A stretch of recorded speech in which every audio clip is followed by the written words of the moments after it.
Welcome back to another video. In this module, we'll be focusing on how to sell your business with a higher price and with less risk to the buyer. To sell your business, convince the buyer that you have a team that can run the business well after the transaction. The idea for people to buy a business is that they can ease into that business without any tinkering or working in the business. You'll also need to prove that your management team is locked into staying with your company after the acquisition. Next, you need to calculate your company valuation. There are several ways to do that, and in this video, we'll really only cover two.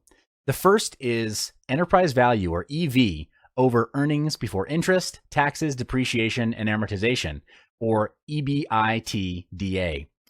The second way is P over E, or price to earnings ratio. Both of these formulas are under business valuation multiplier. The EV over EBITDA formula is broken down to, again, enterprise value over its earnings before interest, taxes, depreciation, and amortization, while P&E, or P over E, stands for price to earnings ratio. We'll talk more about it in the next module. I'll see you there.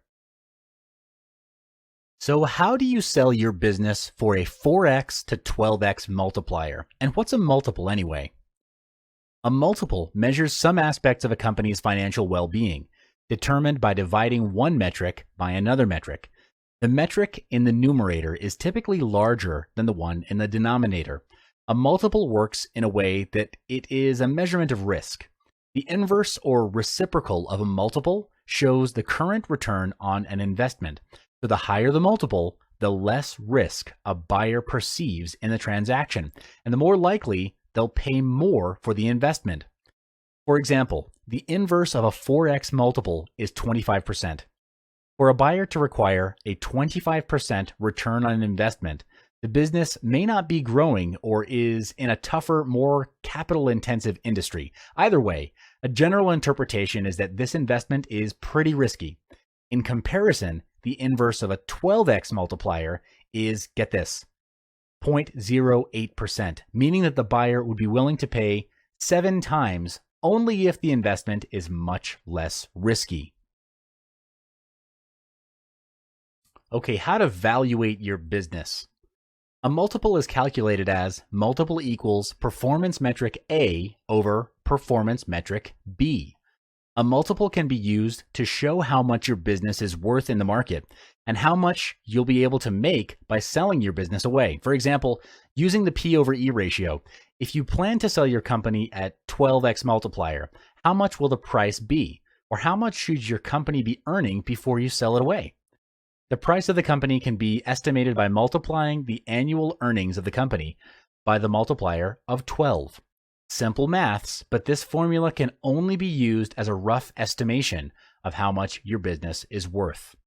However, a more precise way of doing it will be using the EV over EBITDA formula. It's used to measure the cash flow available to the firm or business.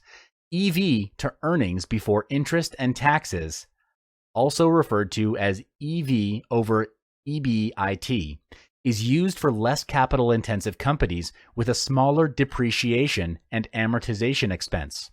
All multiples act as a single number that analysts can multiply by some financial metric to determine the relative value or worth.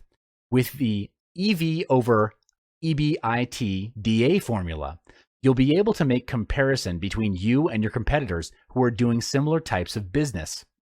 After the business valuation, chances are your business is not worth as much as you expected it to be, or your business does not have a healthy earning history. So in the long run, the company might not be able to earn more than what you're already earning now. Increasing your company's worth before selling. How can you solve this alarming problem? Will you still be able to sell your business? Here's how you can turn the whole situation around by following these 7 steps. Step 1. A goal is a dream with a deadline.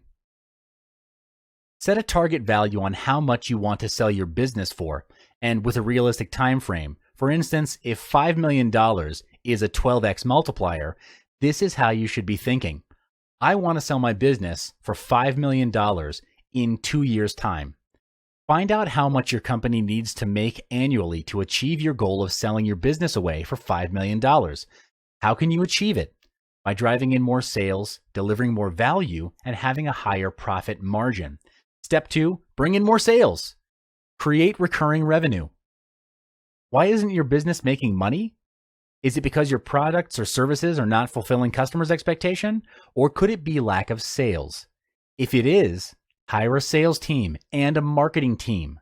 The sales and marketing team's aim is to bring in more revenue for the company, increasing the annual earnings of the company. Have a manager for each team to manage their progress, and each of them is to report to you on a weekly basis. They should also propose ways to bring in more potential clients and maintain existing customers. Improving the customer's experience with the company is to make them raving fans of your company, and you need that kind of free press. Step 3, cash flow is king. A buyer will only buy or invest into, and in your buyer's eyes, buying in your company is a form of investment. They'll only buy into your company or your business if your company is able to help them make more money. So you should improve your company's financials before selling it. Generate positive cash flow by driving in more sales because cash flow is king. To make your business a valuable and sellable asset, your company should have a history of making a healthy profit. Why profit and not revenue? Because profit is the bottom line of your business. If your company's annual revenue is high, but the profit is low, this shows that your business is not very profitable and no one in their right mind would buy a non-profitable business. Step 4, management is doing things right. The leader is doing the right things. Having an automated system to keep your business going even when you're away is a huge advantage. Put yourself in the buyer's shoes and look and think from their point of view. If you were the buyer, would you prefer to buy a business and work hard for the rest of your life, or buy a business that will run itself and make money for you? Obviously, the answer is clear. So you need to form a management team to manage and lead your employees instead of you managing them. Step 5, make them stay. Once you've found the suitable manager or leader, tell them your plan of selling the business. At this point, you might feel that you're betraying your fellow employees of the management level, but in life, everyone has different priorities, and you want to have freedom and some quality time with your loved ones. But you can't afford to let your management level employees leave the company because they're the leaders of your company, the ones who keep your business running smoothly even without your presence. They're the reason that you're able to sell your business at a higher price.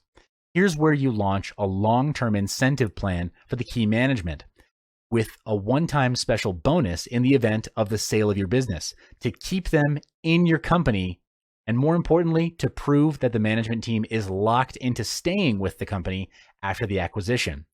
Step 6 is finding a broker. Now's the time to find a representative to help you sell your business. It's better for you to look for a business broker than any other broker. Your broker should appreciate what you've done to transform your business and recognize that you've done something special, that you deserve to be compensated at a higher rate, or in other words, to sell your business for more than $5 million.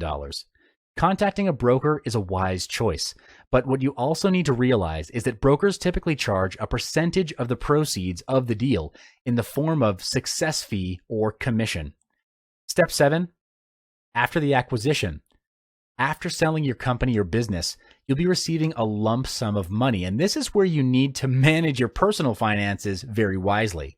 Steps on how to manage your sudden wealth increase will be discussed in the next module.